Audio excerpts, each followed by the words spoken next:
Gautam Neurocare, brain stroke, migraine, fits, brain and spine surgeries की best neurosurgeon. రాజ కుటుంబానికి చెందిన పూసపాటి అశోక్ గజపతిరాజు 7 సార్లు ఎమ్మెల్యేగా తర్వాత ఎంపీగా కూడా పనిచేశారు. కానీ ప్రస్తుతం మాత్రం ఆయన చాలా సాధారణంగా ప్రజలతో కలిసి జీవిస్తున్నారు.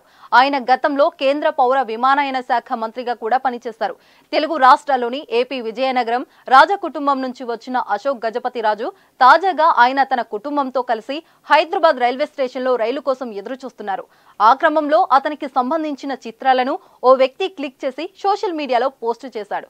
దీంతో ప్రస్తుతం సోషల్ మీడియాలో వైరల్ అవుతున్నాయి. ఆ ఫోటోలో 72 ఏళ్ల గజపతిరాజు నీలిరంగు జాకెట్ ధరించి తన కుటుంబంతో కూర్చొని రైలు కోసం వేచి ఉన్నారు.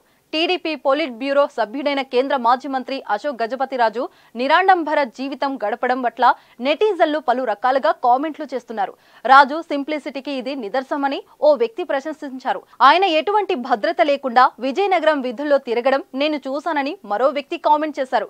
రాజ కుటుంబం నుంచి వచ్చినప్పటికీ ఆయన ప్రజా జీవితంలో నిజాయితీగా ఉంటారని ఇంకొక వ్యక్తి వ్యాఖ్యానించారు. ఆయన తలుచుకుంటే ఫ్లైట్ లో కూడా వెళ్ళవచ్చు, కానీ సాధారణంగా ప్రజలతో కలిసి వెళ్లడం గ్రేట్ అని ఇంకొంతమంది అంటున్నారు. ఏది ఏమైనా ఈ చిత్రాలు చూసిన అనేక మంది రాజును మెచ్చుకోకుండా ఉండలేకపోతున్నారు. అంతేకాదు ఈ చిత్రాన్ని టీడీపీ తన సోషల్ మీడియా విభాగమైన ఎక్స్ లో కూడా పోస్ట్ చేస్తుంది. అయితే గజపతిరాజు గతంలో 1978లో తొలిసారిగా ఎమ్మెల్యేగా ఎన్నికై 7 సార్లు అసెంబ్లీ ఎన్నికలో విజయం సాధించారు.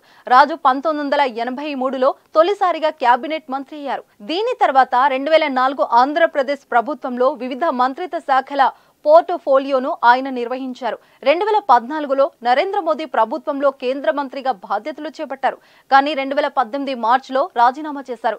ప్రస్తుతం గజపతిరాజు విజయనగరంలోని గజపతుల బంగ్లాలో నివసిస్తున్నారు.